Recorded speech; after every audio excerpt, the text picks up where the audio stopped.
બોલો ભારત માતા કી જય જવાન.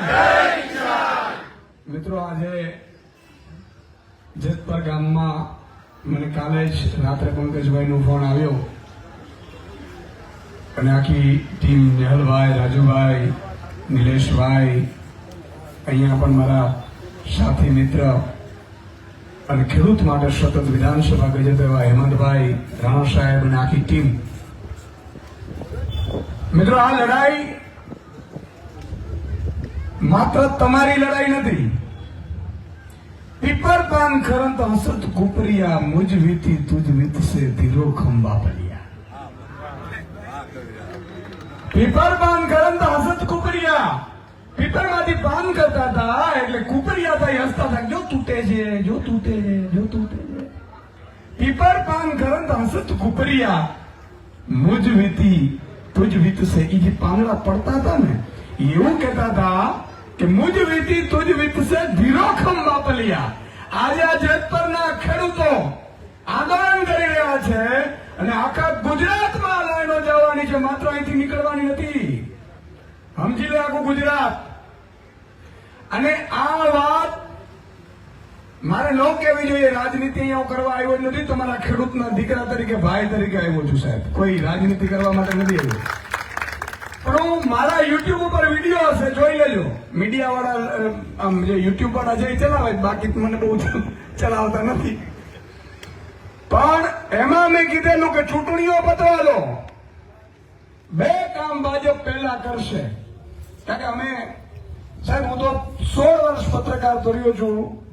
ગાંધીનગરમાં એક ફાઇલ ક્યાંથી ક્યાં મુવમેન્ટ કરતી હોય ને, એ મને ખબર હોય. અને એટલે આ લોકોને પીડા થાય. અને હું ખજાનો જોઈ આવ્યો છું. ખજાનો કેવો ખબર છે? ઢગલાબંધ રૂપિયાનો ખજાનો છે સરકાર પાસે, પણ એના મોડા છે ને આમ છે. ઉદ્યોગપતિ ને અધિકારીઓ અને ભાજપના નેતાઓ, એના સિવાય ખજાનો ઓળતો નથી. આપણે એટલા માટે રાજનીતિમાં આવ્યા છીએ. મારા બાપ દાદામાં ક્યારે કોઈ સરપંચ નહોતું, પણ સાહેબ આ પીડા જોવાતી નહોતી ને, એટલે મેં વિચાર કર્યો કે અંદર જઈ ખજાનાનો મોરિયું છે ને પ્રજા બાજુ વાળી દઈએ. કહેવાનો મતલબ એ છે મિત્રો કે આજે ગુજરાતના ખેડૂતો જોઈ રહ્યા છે, અલગ અલગ જગ્યા ઉપર આંદોલન થઈ રહ્યા છે, અલગ અલગ જગ્યા ઉપર લાઈનો આવી રહી છે. કોઈને આગેવાનને ઉપાડે છે, કોઈને ધમકાવે છે, કોઈને બેસાડે છે, કોઈને પોલીસથી ડરાવે છે. તમારે શું જોઈએ છે? તમે કેમ આડાવડા થાઓ છો? સાહેબનો ફોન આવ્યો પછી તકલીફ પડી જાય. હા, તારા સાહેબની તો ઉભી પૂછડીએ દોડાવીએ એમ છીએ, પણ અમે હવે શાંત પાણી થઈ ગયા છીએ. પ્રજા છે એ આ કાનૂનમાં લાચાર બની ગઈ છે. પણ બાકી સાહેબ, જમીન ઉપર સગો ભાઈ પણ જો સાંતીનો જોડતો હતો ને, તો માથાની પરવા નહોતી કરતી ને. એ અમારી જનનીઓ ને, એ અમારી માતાજીઓ છે. જમીન ઉપર કોઈ હાથ મૂકે, આપણી ધરતી ઉપર હાથ મૂકે, આપણી મા ઉપર હાથ મૂકે, કે આપણી દાન દીકરીની ઇજ્જત ઉપર હાથ મૂકે, પછી ક્યારેય અમે અમારા મોતના છે ને એ ઇંતજાર કરતા નથી. અમારા માથાઓ આપી દઈએ. એ સંસ્કૃતિમાંથી અમે આવીએ છીએ. તમારી પોલીસ કે તમારા ઢીંકડા સાહેબડા ફેફડા આ બધાને તો અમે રાત્રે ઉપાડી લઈએ છીએ. આ વાત સાચી છે કે નથી? પણ કહેવા એ માંગીએ છીએ કે અમે શાંતપ્રિય છીએ ને, એટલા માટે છીએ કે ભારતનું સંવિધાન એવું કહે છે કે અહિંસાના રસ્તે મહાત્મા ગાંધીજી આઝાદી મેળવી તેને અંગ્રેજોને ભગાડ્યા હતા. તો આપણે શાંતપ્રિય છીએ, શાંતપ્રિય જ રહેવાનું છે. કારણ કે આમાં દિવાસળી ફૂંકવા વાળા ઘણા હોય, પણ આંદોલન હંમેશા શાંતપ્રિય થવું જોઈએ. તો આજે આ માત્ર તમારા ખેડૂતોને આખું ગુજરાત જોઈ રહ્યું છે. ઘણી જગ્યાએ ગામોમાં વિરોધ થયા. અમે પહોંચીએ ન પહોંચીએ, કિશોદાનભાઈ આવે છે. કિશોદાનભાઈ આવે છે પેલા બે લોકોને ઉપાડીને સમાધાન કરી દે, પછી કિશોદાનભાઈ ન આવતા. આજે હું રોજ પંકજભાઈ સાથેથી અપડેટ લેતો હતો કે ભાઈ જ્યાં જે દિવસે જરૂર પડે ને, જે દિવસે ગામ લોકો એમ કે ને કે હવે અમારે ઈશુદાનભાઈની જરૂર છે, ત્યારે 1 કલાક હું રાહ નહીં જોઈશ. આના માટે માથું આપવા તૈયાર છું. રાજનીતિ કરવી જ નથી, રાજનીતિ કરવા આવ્યા નથી. કારણ કે ઈ તો જયારે મોસમ આવે ત્યારે ખેલી લેવું, અમને તાકાત છે. પણ તમારા ખંભાનો ઉપયોગ અમે એવી રીતે કરવા નથી માંગતા પણ તમે એકલા ન રહ્યો, તમને એમ ન થાય કે અમારી ભેગા નથી ને એટલા માટે કહેવા આવ્યો છું કે જ્યાં જરૂર પડે ત્યારે એક નહીં, અમારા લાખો સૈનિકો તમારી સાથે ઉભા હશે એની ખાતરી આપી છે. પણ સાથે વાત હું બધાને કહેવા માંગુ છું, મારા ખેતરમાંથી ક્યાં જાય છે? એ તો આપણા નેહલભાઈના ખેતરમાંથી જાય, આ તો નિલેશભાઈના ખેતરમાંથી જાય છે. સાહેબ એટલે હું કહું છું કે પીપર પાન ખરંત આજે એનો વારો, કાલે તારો. જેણે જેણે ડોકિયા અંદર કર્યા છે, દરવાજા બંધ કર્યા છે બીજાના માટે લડવા માટે, એણે એક તો માનસિક ગુલામી સ્વીકાર કરી લીધી છે. સાહેબ આપણે તમને બહુ આશ્ચર્ય થશે, ઇતિહાસમાં લઈ જઈશ તમને થોડું. 200 વર્ષ અંગ્રેજોએ આપણા ઉપર રાજ કર્યું છે. અંગ્રેજ કેટલા હતા ખબર છે? માત્ર 5000 બોરડિયા આવ્યા હતા, ભૂરિયા, માત્ર 5000. પણ આપણા ગુંડાઓ, લુખાઓ, બળુકા, જોરાદર આ બધાને ગામે ગામ અમુક અમુકને લોકોને જે મજબૂત હતા ને પોલીસ મિત્રો બનાવી દીધા. એટલે અંગ્રેજ કેમ ન કરે તો એ આપણા વાળા જ આપણો વાહો ભાંગી નાખે. ગુલામી આમ થાય છે. હું બધાને કહેવા માંગુ છું કે આ લડાઈ ખેડૂતની છે, ખેડૂતના દીકરાની છે, ખેડૂતની માતા બેન દીકરીઓની છે. હું માતા બહેનોનો વિડીયો જોતો તો રણચંડીઓ બની છે. મને એ દિવસે વાડું સાહેબ હું જમ્યો નથી, વાડું મને ભાવ્યું નતું કે આવી મારી માતા બેન દીકરીઓની હાલત થતી હોય. ફટશે અમારી રાજનીતિ નહીં કે ફટશે અમારા ધરતી ઉપર અમે જન્મ લીધો. આવી રીતે તમે ઉપાડશો અમારી માતા બેન દીકરીઓને, ઉપાડો તમારા મુખ્યમંત્રીના દીકરા દીકરીઓને ખબર પડે તમને. અને એવી સિંગમગીરી દેખાડો છો તો જાઓ મંત્રી કે મુખ્યમંત્રીના દીકરાઓને ઉપાડો, ખબર પડે તમને. પણ સાહેબ આજે પણ તમે વિચાર કરો, અંગ્રેજો 5000 અંગ્રેજો 35 કરોડ ભારતીયો ઉપર 200 વર્ષ રાજ કર્યું. મુગલોએ રાજ કર્યું, ડચોએ રાજ કર્યું, ફિરંગીઓએ રાજ કર્યું. તકલીફ એ છે કે આપણામાં પણ ગુલામી વસી ગઈ. હમણાં એકને ફોડીને 2 લાખ રૂપિયા વધારે આપે ને એટલે એમાં શોખીન નીકળી જાય આંદોલનમાંથી. મારે સાચું કે નહીં, હું ખોટું મને કહેજો. ઈશુદાનભાઈ ખોટી રાડું નથી પડતા. 54 લાખ ખેડૂતો છે, એના 5 પરિવાર કરોડ 2.5 કરોડ મતદારો થાય. કોઈના બાપની તાકાત નથી કે નીકળી શકે હામો.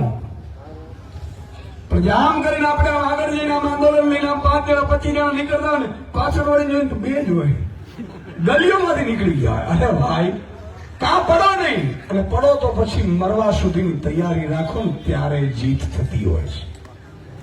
જીત એમને નથી મળતી, નથી મફતમાં મળતા, એના મૂળ ચૂકવવા પડતા. સંતને સંતપણા નથી મફતમાં મળતા. કોઈ પણ આંદોલન હોય, આંદોલન છે સાહેબ, એમાં ક્યારે પડવાનું નહીં ને પડવાનું તો ક્યારે સ્વાર્થથી નહીં પડવાનું. એનો એક પણ નયા પૈસાની અપેક્ષા નહીં રાખવાની. જે દિવસે તમે કંઈક અપેક્ષા રાખશો તો મારો ઈશ્વર તમારાથી નારાજ થઈ જશે. કારણ કે કોઈની પીડા છે, એ પીડામાં ભાગ લેવાનો હોય છે. આજે આ કંપનીઓ છે, પાવર ગ્રીડ કંપની છે, અલગ અલગ કંપનીઓ છે સાહેબ, કરોડો રૂપિયા ફંડ આપ્યા છે. મારે આજે તમને એક દીવા જેવી વાત તમને કરવી છે, બરોબર સાંભળજો. કંપનીઓ પાવરના ચક્કા નાખે, પવન ચક્કા, થાંભલા નાખે, હાઈ ટેન્શન નાખે, લાઈન નાખે. ક્યાંથી? આપણી જમીનમાંથી નાખે ને, આપણી જમીનમાંથી નાખે છે ને, આપણી જમીનમાંથી નાખે. અને રૂપિયા કોણ કમાય? મફતમાં તો વીજળી આપતો નથી, આપે જ. મફતમાં વીજળી આપે, ચલો મફતમાં આપતો તો આપણે બધા આપી દેવી. મારે મારી જમીન આપી દેવી, બરોબર કે નહીં? મારે 100 વીઘા જમીન છે, માતાજીની દયાથી મારા બાપુજી રાખી ગયા, બરોબર. મેં પીડા જોઈ છે, રાત્રે પાણી વાયુ છે સર્પની વચ્ચે, મેં જોયા છે. આ પીડા દુઃખ જોઈ છે સાહેબ. મારે એ કહેવાનું છે આપને કે હમણાં જ પંકજભાઈએ કીધું કે અદાણીભાઈ હમણાં એરપોર્ટ લીધો છે, ભાડેમાં પાર્કિંગમાં આટલા 86,000 રૂપિયા મહિને ભાડું એક ગાડીનું લે છે. આવું કીધું ને, ઓન પેપર છે. આપણે કલેક્ટરને નથી દેખાતું, મુખ્યમંત્રી નથી દેખાતું, અભણ છે, દેખાય છે. બધુંય દેખાય. મેં એટલે જ કીધું કે ચૂંટણી પહેલા મેં બે વાત કીધેલી કે ચૂંટણી પતશે એટલે એક તો આ થાંભલા નાખવા માંડશે ને હજી થોડાક ટાઈમ જારો એટલે સ્માર્ટ મીટર આવશે, એમાં એક ઘર બાકી નહીં રહે. તો હું એ કહેવા માંગુ છું કે આજે જમીનનો ભાવ છે 30-35 લાખ રૂપિયા વીઘો હશે ને ભાઈ? 5 વર્ષ પહેલા કેટલું હતું? 10-15 લાખ નહીં, 5 લાખ કે 10 લાખ હતા, બરોબર ને? હમણાં 5 વર્ષમાં જમીનના ભાવ વધ્યા. આ વાત સાચી છે? 25 વર્ષ પછી જમીનના ભાવ કેટલા હશે? 1.5-2 કરોડ રૂપિયા વીઘો હશે કે નહીં હોય? તો ખોડાઓ તમે અત્યારે જે વળતર ચૂકવાની વાત કરો છો એ તો અત્યારનું નથી, તો 25 વર્ષ પછીનું અમારું શું? વાત તો એ જ આવી જોઈએ. આ વળતરની તો વાત જ નથી. અચ્છા, એ લોકો ન કમાવતા તો આપણે ખબર પડે. એ લોકો કરોડો કમાય છે. જો આમાં કોણ કોણ કમાય એ તમને જાહેરમાં કહી દઉં. નેતાઓ કમાય છે સરકારના, પાર્ટીઓ કમાય છે અને પોલિટિકલ ફંડ જાય છે, અધિકારીઓ કમાય છે. ત્યાં એમને એમ સિંગંગબીરી નથી થતી, સમજી લેજો. એના બાપુનો બગીચો નથી. એ જોખમ લે છે તો સામે માલ લેતા હોય તો જોખમ લેતા હોય, બરોબર કે નહીં? અધિકારીઓ કમાય. અચ્છા, કોન્ટ્રાક્ટરો પણ ખૂબ કમાય. આના જોઈ લેજો પાછા. કોન્ટ્રાક્ટરો કોઈ વિદેશનું ભૂરીઓ નહીં હોય કે કોઈ ગામનો ગધેડો કે ઘોડો નથી, માણસ જ છે અને આપણામાંથી જ છે. સાચું કે નહીં? ઈ કમાય, કોન્ટ્રાક્ટર કમાય, કંપની કમાય, સરકાર કમાય, નેતા કમાય. અને જમીન કોની? અને પૂછવાનું નહીં, ખેડૂતને પૂછવાનું નહીં. મિત્રો, કાયદો એવું કહે છે કે માનો કે આ દુકાનમાં ગમે મારે ઘરમાં જવું હોય ને તો પૂછ્યા વિના જઈ ન શકું. ઉભા ખેતરોમાં વાહડા અને પાછા પોલીસને લઈ આવે. પાછી પોલીસ ભાડે મળે, તમને ખબર નથી, કહી દઉં. એને મળે પાછી, આપણે નથી આપતા, આપણે આપવી. હું એમ કહું છું જાહેરમાં કે ગુજરાત સરકારને વિનંતી કરું છું કે જે પોલીસ કંપનીને ભાડે આપો છો નથી, ડબલ ઇસ્યુદાન ગઢવી ચૂકવશે ભાડે, અમને આપો પોલીસ ભાડે આવો. બરોબર છે કે નહીં મારી વાત? ઈ પોલીસ આવે ને આપણી પોલીસ હોય, આમાં અમે પેલા કેસ કરી લે. આપણે હું હતું એકબીજાને ટીંગાટોળી કરીને ઉપાડી જાઓ, જેલમાં નાખી દો. ભાઈ, અવાજ સાચી કે નહીં? અને ઓફિશિયલ છે. ભાડે કંપનીઓને પોલીસ મળે. આપણે એમ લાગે કે સરકારનું કામ નથી ભાઈ, એ તો પ્રાઇવેટ છે. એક થાંભલામાંથી કરોડો રૂપિયા કંપનીઓ કમાવાની છે અને 25-30 વર્ષ સુધી કમાવાની છે. તો 30 વર્ષ પછીનું અમારું વળતરનું શું? આજે મારી માતા બેન દીકરીઓ બધું મૂકીને અહીંયા બેઠી છે ને સાહેબ, એમને એમ નથી મૂકી. એની દીકરા સમાન અને આપણા માટે માં સમાન જમીન છે ને એના ઉપર કબજો કરે છે ને એટલે આપણે બેઠા છીએ. અમને 10 મિનિટનો ટાઈમ નથી. હા, પૂછ્યું એમને, સેકન્ડ ટાઈમ નથી. હા, ઘણાને તો હમણાં વેકેશન પૂરા કરી રહ્યો હશે, ઘણા દીકરાને સ્કૂલમાં મૂકવાનો હશે, ઘણા મૂકી દીધા હશે, ઘણા ટ્યુશન કરાવવાનું હશે. સાચું કે નહીં? અને અહીંયાથી પાછું કામ ત્યાં પાછું ઘરે કરવાનું જ હશે. તો મિત્રો, આજે મેં 2 દિવસ પહેલા મુખ્યમંત્રીને પત્ર લખ્યો. મેં પંકજભાઈને ફોન કર્યો, પછી આખા ગુજરાતનો, મારા માટે આખા ગુજરાતના 54 લાખ ખેડૂતો મારી આંખ સમાન છે. હું ક્યારેય કોઈ દિવસ જ્ઞાતિ જાતિ ધર્મ જોતો નથી, કારણ કે હું રાજનીતિ એવી કરવા આવ્યો જ નથી. કંઈક સારું થાય તો ઠીક છે, બાકી આપણે ક્યાં આમ 5 પછી લઈ જવાના છે. હું તો તમને ખબર છે, પત્રકાર હતો ત્યારે મોરે મોરો જ દેતા હતા આપણે, અને ત્યારે નથી પીતા ને આજે નથી પીતા. જો આ લોકો બીવડાવે છે નથી ખબર છે, જેલથી પોલીસ ઉપાડી જાય. સાહેબ, પોલીસ પાસે કોઈ કાનૂન નથી. માની લો તમારા ઉપર કેસ કરે છે તો વધીને કોઈ પણ કેસ કરે ને, એટેમ્પ ટુ મર્ડર કરે ને તો 90 દિવસ જેલ થાય, 3 મહિના. એનાથી વધારે જેલ થતી નથી. બાકી 8-10 દિવસ 15 દિવસમાં જ જામીન મળી જાય. એટલે કોઈએ હંમેશા, અત્યારે ભાજપ પાસે કોઈ પણ સત્તા હોય ને તો માત્ર પોલીસ છે. 15 દિવસ ખાલી પોલીસ રજા ઉપર ઉતરી જાય, ભાજપનો એક પણ નેતા નીકળી શકે તો ઈસુદાનથી મટી જાય. એક નેતા હું કંપની વાળા ઘૂસી ન શકે, પોલીસ ઉપર બધું હાલત. બોલો. હા, પેલા ખબર છે, બીકતા હોય ને 5 કમાન્ડો લઈને નીકળે, 5 જણા બળુકા. એમ બિચારા ભાજપ વાળા એમ નીકળી નથી એકતા. સાહેબ રાજ કરવું હોય ને તો દિલ ઉપર રાજ કરવાનું હોય, સરકાર ઉપર રાજ ન કરવાનું હોય. આજે તમને એમ થાય કે ઈશુદાનભાઈ આવે છે ને તમને એમ લાગે, તમે દિલથી આવો, તમને દિલથી એમ થાય કે ભાઈ ઈશુદાનભાઈ કંઈક સારું કરીને ગયા, તો આ વાત મેં મુખ્યમંત્રીશ્રીને પત્ર લખીને કરી છે. પરમ દિવસે 2 દિવસ પહેલા પ્રેસ કોન્ફરન્સ કરી છે તમારા વતી, આખા ગુજરાતના ખેડૂતો વતી. મેં 7 માંગણી મૂકી છે. આ માંગણી બરોબર છે કે નહીં તમે મને કહેજો. પહેલા તો મેં એવું કીધું કે કલેક્ટરની અધ્યક્ષતાની કમિટી અમને મંજૂર જ નથી થઈ. આ બરોબર કીધું? કલેક્ટર અને 2-4 અધિકારીઓ અને કંપનીના અધિકારીઓ, અરે ભાઈ રાજ્ય લેવલની કમિટી બનાવો, રાજ્ય લેવલની કમિટી બનાવો. એમાં કેન્દ્ર સરકારના અધિકારીઓ, કારણ કે આમાં અંગ્રેજો વખતનો કાયદો છે સાહેબ. અંગ્રેજો જયારે જુલમ કરવો હોય, રોડ રસ્તા જમીન કબજો કરવો હોય આપણી જમીન ઉપર, તો એને ટેલિગ્રાફ એક્ટ 1885 બનાવ્યો. 1885 ત્યારે ગુલામ જ હતો ને દેશ. આ ભણના દીકરાઓ હજી ચાલુ જ રાખ્યો. દેશી અંગ્રેજો કહેવાય કે ન કહેવાય? જે દિવસે સત્તા મળી ને ત્યારે અંગ્રેજોના કાનૂન પહેલા ઝાટકે ઉડાડવાનું કામ કરવાનું છે સાહેબ. પછી રહીએ કે ન રહીએ ભાગ નીકળે. હારા કોઈ સારો માણસ નીકળ્યો આવો કાનૂન ઉડાડવાનો. એ 1885 ના ટેલિગ્રાફ એક્ટની 16A પ્રમાણે આ લોકો આપણે કબજો કરે જમીનો ઉપર.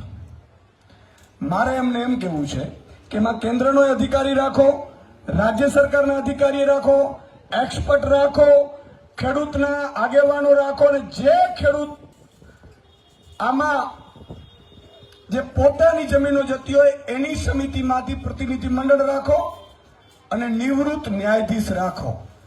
એની કમિટીની રચના એટલે વળતર કમિટીની રચના કહેવાય આને. બરોબર કે નહીં? એવી મુખ્યમંત્રીશ્રીને મેં પત્ર લખ્યો કે આ કમિટીની એક રચના કરો. બીજી માંગણી મેં એ મૂકી કે મુખ્યમંત્રીશ્રી અત્યારે કોઈ ₹1 લાખ, 2 લાખ ને 5 લાખ ને 7 લાખ ને 10 લાખ, અરે ભાઈ એક ખેતરના અત્યારે 1.5 કરોડ આપો ને તો અમને પોહાતું નથી 25 વર્ષ સુધીનું. મેં હમણાં 25 વર્ષની ગણતરી કરી. આ થાંભલા તો 50-50 વર્ષ સુધી રહે. આપણા દીકરા રહી જાય. પછી હું કહેશે ખબર, તમારા બાપે સાઈન કરેલી જ ભાઈ, તું આમાં કઈ કરી ન હોય. બાપ તો પછી અહીંયાથી આવવાનું નથી. હાચું કે નહીં? હાચું કે નહીં? તો મેં મુખ્યમંત્રીશ્રીને પત્રમાં એવું કીધું છે કે વળતર કમિટી સ્ટેટ લેવલની, એમાં નક્કી એવી રીતે વળતર કરો કે આગામી 25 વર્ષ પછી જમીનના શું ભાવ હશે, અત્યારે શું છે, 2 વર્ષ પહેલા કેટલા હતા. અને હું તો એમ કહું છું કે આ કંપનીઓ રોજે રોજ કમાય છે, એને તો દિવસ પડે કમાવાનું જ. તો ભાઈ ખેડૂતને વળતર એવી રીતે લમસમ નથી જોતું, એને પ્રોફિટમાં 8 થી 10% આપી દો દર મહિને. બરોબર કે નહીં? આ બરોબર કીધું મેં? 8 થી 10% આપી દો, લપટ મટી જાય. આપણે મારે સામેથી થાંભલા મંગાવવા, આવો લઈ આવો. બરોબર કે નહીં? ત્રીજી માંગણી એ મૂકી મેં કે તમે જે રીતે પોલીસને તમે જે ભાડે આપો છો અને પોલીસનું દમન ત્યાં થાય છે, પોલીસ ખેડૂતને પૂછ્યા વગર, ખેડૂતની મંજૂરી વગર કોઈ પણ અધિકારી જ્યાં સુધી વળતરનો ખેડૂત એગ્રી ન થાય ત્યાં સુધી કોઈ અધિકારી પ્રવેશ કરવો જોઈએ નહીં. આ બરોબર કીધું? આવી મેં 7 માંગણીઓ મિત્રો મૂકી છે. મારા ફેસબુક ઉપર પણ એ 7 માંગણીઓ છે. પણ એમાં મોટી વાત એ છે કે 25 વર્ષ પછી કે 30 વર્ષ જમીન, એની કિંમત અને એ પ્રમાણેનું વળતર, તો વળતરમાં કાયમી પ્રોફિટ કરી દો ભાઈ. અત્યારે આ લોકો વીજળીના 8 રૂપિયા યુનિટ આપે છે. 25 વર્ષ પછી કેટલા આપશે ભાઈ? 50 રૂપિયા યુનિટ હશે કે નહીં હોય? તો એનો તો પ્રોફિટ કરોડોમાં જશે. અને આપણે વન ટાઈમ વેચાઈ ગઈ એટલે પૂરું થઈ જાય. પછી બીજું કે આપણે જે અત્યારે માનો 35 લાખ રૂપિયા હમણાં કીધું નિલેશભાઈ બધાએ, મોરીભાઈ, એમ કે 35 લાખ રૂપિયા વીઘો હાલે. થાંભલો નાખે એટલે ઘટી જાય કે ન ઘટી જાય કિંમત? ઘટી જાય કે ન ઘટી જાય? હવે 50 વીઘા, હમણાં મને રાજુભાઈ વાત કરતો હતો કે સાહેબ 50 વીઘા જમીન છે ને ત્યાંથી નીકળે છે, એટલે 50 વીઘાની જમીનના 35 લાખમાંથી 8 થી 10 લાખ થઈ ગયા, તો કેટલો નુકસાન થાય? તો આનો એક જ ઈલાજ છે સાહેબ, જો આખા ગુજરાતના ખેડૂતો એક થાય, 54 લાખ ખેડૂતો, તો સરકારે કાનૂન લાવવો પડે અને એ પ્રોફિટનો કે દર મહિને કંપની કમાય એટલે જેટલા ખેડૂતો એમાં આવતા હોય એને 8 થી 10%, 5% જે નક્કી થાય એ પ્રમાણે પ્રોફિટ કમાણીમાંથી આપો. અને આવો વિચાર મેં કીધું છે, મેં અધિકારીઓને કેવડાવ્યું. મેં કીધું ભાઈ આ જરાક અમારા મુખ્યમંત્રી શ્રી કહેજો જરા. હા, અને પાછા આમાં તો બદલી જાય. મેં કીધું બદલી જાય પેલા કઈ સારું કરતા જાઓ ભાઈ. હું તો સારું કહું, બધાને કહું હું તો સારું કરતા જાઓ ભાઈ. 5 કામ બરોબર, તમને આનંદ થાય ને આપણે આનંદ થાય. પછી ભલે ને બાપથી કાઢી મૂકે યાર, એમાં ક્યાં મોટું છે. પ્રજાના તો કામ થતા જાય ને. તો આવી મેં માંગણી મૂકી છે, પણ આ લોકો કરશે એવું લાગતું નથી. બીજું કે આ કંપની મેં સાંભળ્યું બહુ મોટા માણસની કંપની છે કે નહીં? અને મેં તો એવું સાંભળ્યું કે અડધું કચ્છ લઈ લીધું ને તોય મારો બેટો ઈ કે અહીંયા મત પડે. સમજી ગયા ને તમે? હું પોલિટિકલ નથી કહેવા માંગતો, પણ છતાંય કહું છું. એટલે તમને સંઘર્ષ પડશે, આંદોલન ચાલુ રહેશે તો સંઘર્ષ થશે. પણ એકવાર સંઘર્ષ વ્યવસ્થિત થયો ને તો આખા ગુજરાતના 54 લાખ ખેડૂતો માટે કંઈક સારું થશે જો આપણે એક થઈને ઉભા રહ્યા તો. બરોબર છે? અને તમારે જ્યાં પણ જરૂર પડશે, ઈશુદાનભાઈ હોય, હેમંતભાઈ હોય, ગોપાલભાઈ હોય, પંકજભાઈ હોય, રાણા સાહેબ, જે લોકોની જરૂર પડશે અમે ભેગા છીએ. અમારા માટે ખાલી એટલું જ છે કે ખેડૂતોનું સારું થવું જોઈએ. સાહેબ, આ લોકો તો ખરેખર કાનૂનનો ભંગ કરે છે. એક બાજુ કાનૂન એવો હોય છે કે આપણી જમીનમાં કોઈ ઘૂસી ન શકે, ઘરે ન ઘૂસી શકે. બરાબર છે? માતાબેન દીકરીઓના ટીંગાટોળી કરીને લઈ જતા દ્રશ્યો જોઈ અને જો એક ગુજરાતના ખેડૂતનું જો હું એમ કહું છું રૂવાટો ઉભો ન થયો હોય ને, તો હું એમ કહું છું કે આજે આપણો વારો જ કાલે એનો આવશે.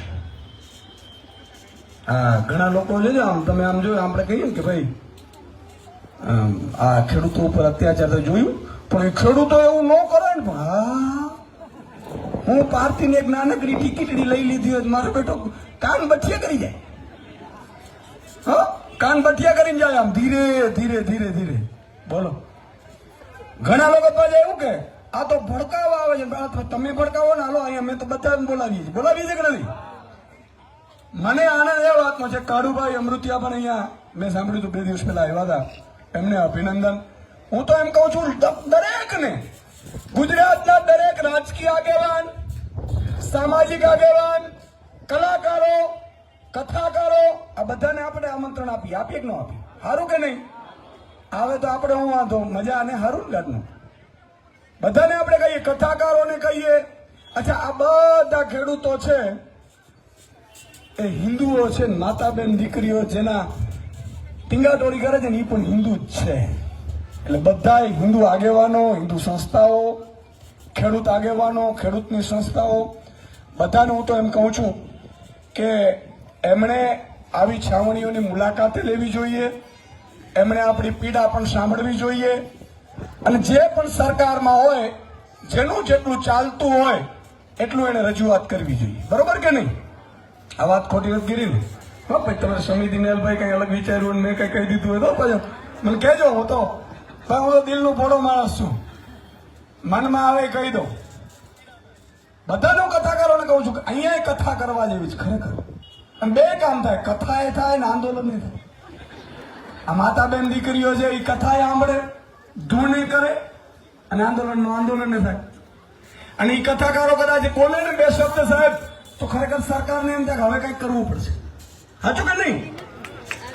કલાકારો છે, કથાકારો છે, ફિલ્મ સ્ટારો છે, ક્રિકેટરો છે. એક બેન હતા સેન્ટ્રલ ફોર્સમાં હતા પંજાબમાં, અને એક સાંસદ બેન હતા, એને ખેડૂત વિરુદ્ધ બોલેલા તો સાહેબ એમણે લાફો મારેલો. જો કે લાફો મારવો યોગ્ય નથી, જેને ખેડૂતની દીકરી હતી ને, અને પંજાબના ખેડૂતોને એમણે ખાલિસ્તાની કીધેલા એવું હતું.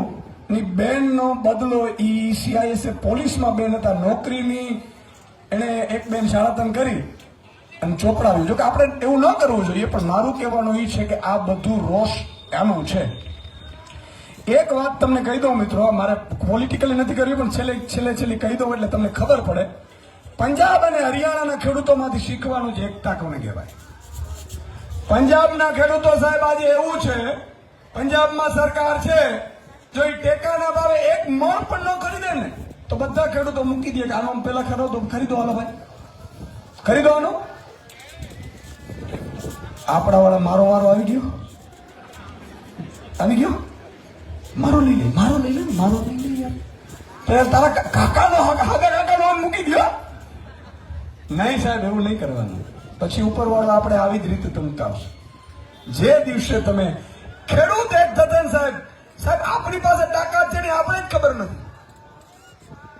મતની તાકાત આપણી પાસે છે. આ પેલો ભાઈ ઉદ્યોગપતિ છે એ કેટલા મત નખાવશે? આવા નથી એની પાસે, કઈ નથી, છતાં કેમ સરકાર એની પાસે છે ખબર?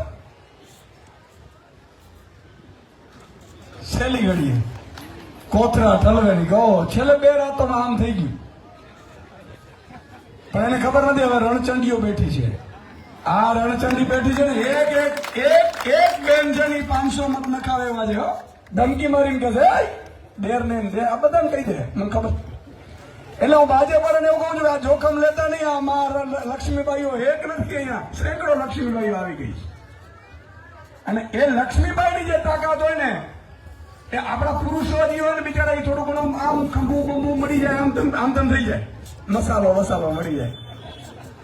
બહેનો ફરે નહીં હો. એને તો આમ જોયેલું હોય ને કે હા બરના દીકરા હવે આવજે જોઈ લઈશ.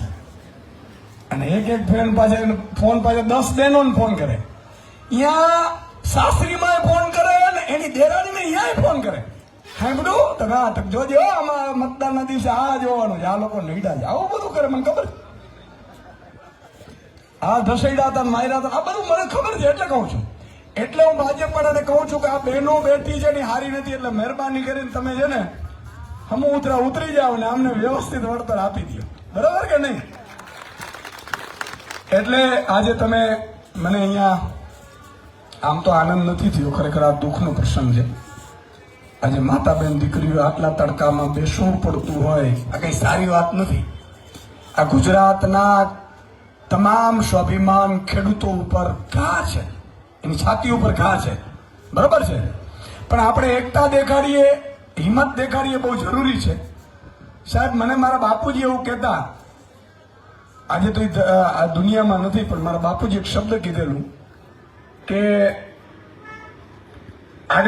મૃત્યુના આગલા દિવસે એમને કીધેલું કે ગમે તેવી કપરી પરિસ્થિતિ આવે ને તો જમીન વેચતો નહીં હો, અમે લોહી પાણી એક કરીને જમીન લીધેલી છે. અમારા બાપુજીએ મને કીધેલું છે. અને એક અંગ્રેજનો તમને જોક્સ કહી દઉં કે એક અંગ્રેજ અહીંયા ફરવા આવેલો હોય એટલે ગામમાં પાડિયા હોય એટલે આપણા કોઈ દેશી ને એને ફેરવા લઈ ગયા ગામડા. આ શું છે તો કે ધીસ ઇઝ પાડિયા, કે બીજાના માટે જે મૈરા હોય ને અહીંયા પાડિયા થઈને પૂજા એમ.